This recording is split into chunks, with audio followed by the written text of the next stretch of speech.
자, 오늘은 감정 조절에 대해서 이야기를 해보려고 하는데요. 요즘엔 감정 조절 장애니, 분노 조절 장애니 이런 말을 하잖아요. 감정을 컨트롤하고 분노를 참고 이래야 된다는 겁니다. 이게 안 되는 사람은 일종의 장애를 가진 사람이라는 거예요. 사람들 사이에서 시비가 붙었을 때 순간적으로 감정을 참지 못해서 나중에 크게 후회할 짓을 저지르곤 합니다. 운전하다가 술 먹다가 층간 소음으로 하루가 멀다 하고 이런 일이 생기잖아요. 상사가 하는 말에 화가 나서 욕이라도 튀어나오면 곧바로 밥줄 끊기는 사태가 발생할 수 있고요. 이렇게 현대사회에서 감정 조절이 안 된다는 건 치명적인 약점이라는 거예요. 아무리 재능이 있고 능력이 뛰어나도 이게 안 되면 한 방에 훅 가는 겁니다. 대단히 중요합니다. 만약 본인한테 이런 문제가 좀 있다고 느끼는 분이라면 오늘 영상이 도움이 될 수 있습니다. 개인적인 의견이 포함되어 있으니까 참고만 하시기 바랍니다.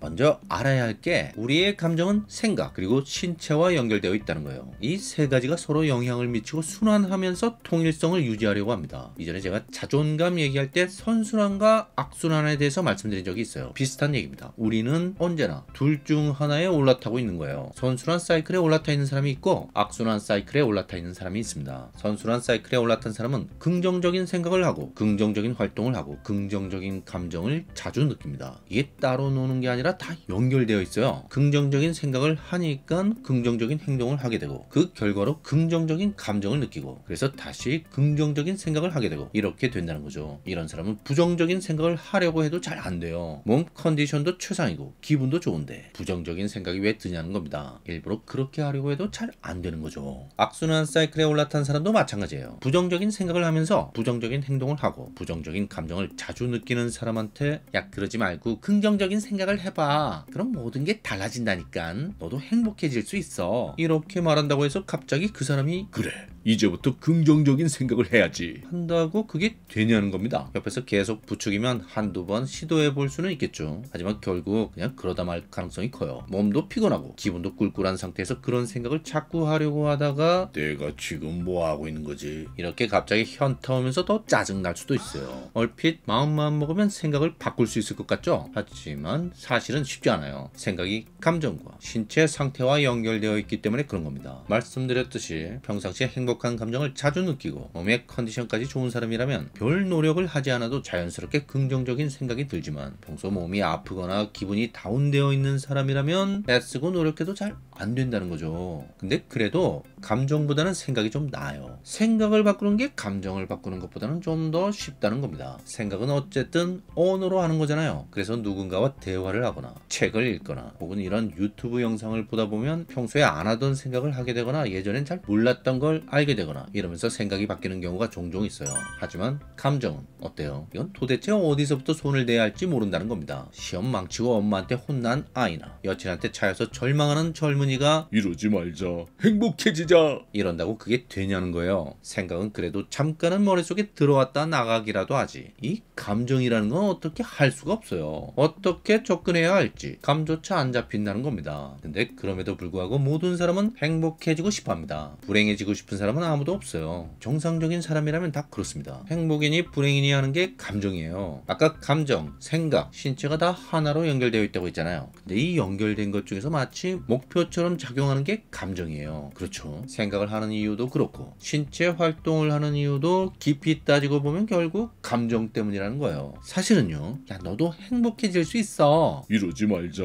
행복해지자. 이런 게 다 생각이에요. 언어로 되어 있잖아요. 한국말입니다. 근데 왜 이런 생각을 합니까? 맞아요. 감정을 바꾸려고 하는 거죠. 불행한 감정을 행복한 감정으로 바꾸려고 생각을 하는 겁니다. 근데 이게 잘 안 되는 거예요. 왜 그럴까요? 여러 가지 이유가 있겠지만 그 중에 하나는 이미 어떤 감정이 생겨난 상태에서 그런 생각을 하려고 하기 때문이에요. 나쁜 기분과 그 나쁜 기분을 좋게 만들려고 하는 생각이 충돌하는 거죠. 그럼 어떻게 되겠어요? 인지부조화라는 말 들어보셨죠? 페스팅거가 한 말인데 이런 경우를 말하는 겁니다. 쉽게 말해서 감정도 나고 생각도 난데 이 두 가지가 서로 다른 방향을 향하면서 부조화 상태가 되어버렸잖아요. 우리 몸과 마음은 이런 상태를 견디지 못한다는 거예요. 그래서 이걸 하나로 맞추어 버리려고 하는 작용이 자동적으로 일어나게 된다는 거죠. 기분이 나빴는데 좋아지던가 아니면 기분을 좋게 만들려는 생각을 안 하게 되든가 이렇게 된다는 거예요. 이 경우엔 아마도 후자 쪽의 가능성이 크겠죠. 왜냐면 나쁜 기분은 원래 있던 거고 그걸 좋게 바꾸려는 생각은 이제 막 시도한 거잖아요. 나쁜 기분 쪽 힘이 훨씬 세다는 겁니다. 아마도 신체 상태까지 그쪽 편일 가능성이 커요. 그럼 뭐 잠깐 들었던 긍정적인 생각은 그냥 튕겨 나가는 거고요. 부정적 감정, 부정적 신체 상태에 맞는 부정적인 생각이 다시 올라오는 거죠. 이런 식이라는 겁니다. 이해가 가시죠?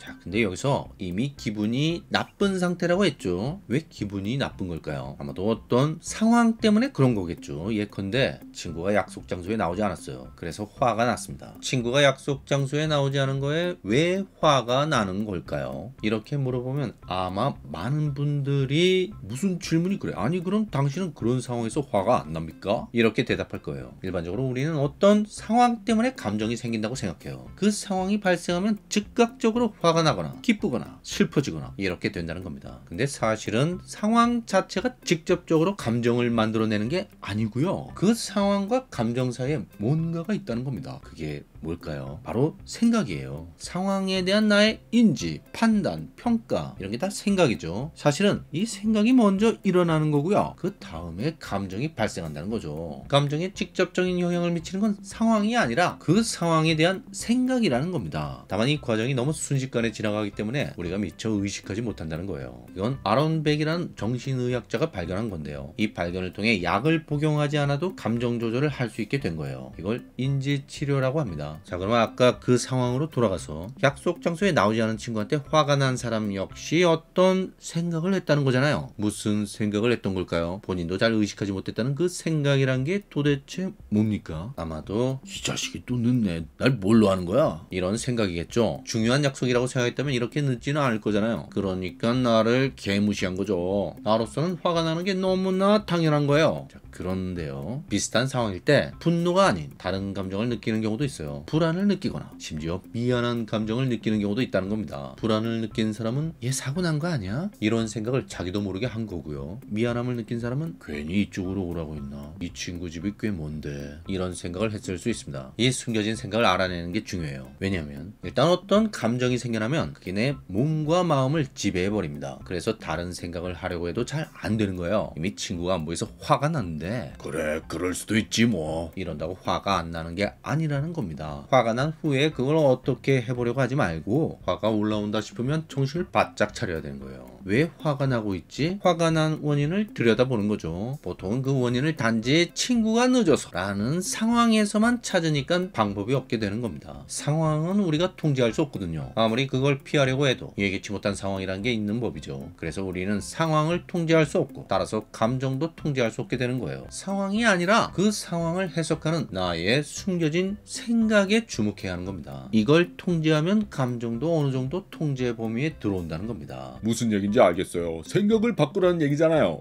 알겠는데 하지만 그렇다고 이 자식이 날 개무시한 사실이 바뀌는 건 아니잖아요. 그걸 어떻게 억지로 개무시한 게 아니라고 바꾸라는 겁니까? 맞아요. 친구가 날 무시한 것일 수도 있습니다. 근데 그게 100% 사실이 맞나요? 그건 아니죠. 친구가 날 무시해서 그런 게 아니라 다른 사정이 있었을 수도 있어요. 예컨대 진짜 사고가 난 것일 수도 있죠. 무슨 얘기를 하는 거냐면요. 내 판단이 틀릴 수 있다는 거예요. 실제로 그런 경우도 꽤 있거든요. 상식적인 수준에서 화를 내는 건 문제가 되지 않아요. 다만 그걸 넘어서서 과도하게 심지어 창의라는 말까지 나올 정도로 감정 조절이 되지 않는다면 한 번쯤 고민해 볼 필요가 있다는 겁니다. 내가 나도 모르게 상황을 부정적으로만 해석하고 있는 건 아닌지, 나 자신도 잘 인식하지 못하는 방식으로 판단하는 그런 습관이 있는 건 아닌지, 많은 경우 이 감추어진 생각을 찾아내고 그걸 합리적으로 교정하는 것만으로 감정을 조절할 수 있다고 합니다. 아니 실제로 화를 낼 일이면 화를 내야죠. 슬퍼할 일이면 슬퍼해야 하고요. 하지만 우리는 그럴 일이 아닌데도 화를 내거나 슬퍼하거나 불안해하곤 한다는 겁니다. 그리고 그 이면에는 자기도 잘 의식하지 못했던 합리적이지 않은 생각이 자리 잡고 있는 경우가 많다는 거예요. 자, 지금까지 생각을 통해서 감정을 조절하는 방법을 말씀드렸는데 신체를 통해서 감정을 조절하는 방법도 있어요. 더 자세한 내용은 신간 당신의 감정에는 당신만의 사연이 있다를 참고하시고요. 오늘 영상은 이 책의 일부 내용을 바탕으로 제작했다는 말씀을 드립니다. 이 책에는 우리 자신의 감정을 이해할 수 있고 조절할 수 있는 풍부하고 유용한 팁이 많이 담겨 있어요. 개인적으로 이 책을 읽으면서 왠지 요리는 정성이라는 말이 생각나는데요. 정신과 의사인 저자가 감정에 대한 지식과 경험을 경험을 한 권의 책에 정말 정성스럽게 담았다는 생각이 들었습니다. 그래서 깊은 맛도 나고 먹기 편한데 영양가도 듬뿍 담긴 그런 요리가 된 것 같아요. 자신의 감정을 잘 다루고 싶은 모든 분들께 일독을 권합니다. 구독과 좋아요 부탁드리고요. 의견이나 질문을 댓글로 남겨주세요. 감사합니다.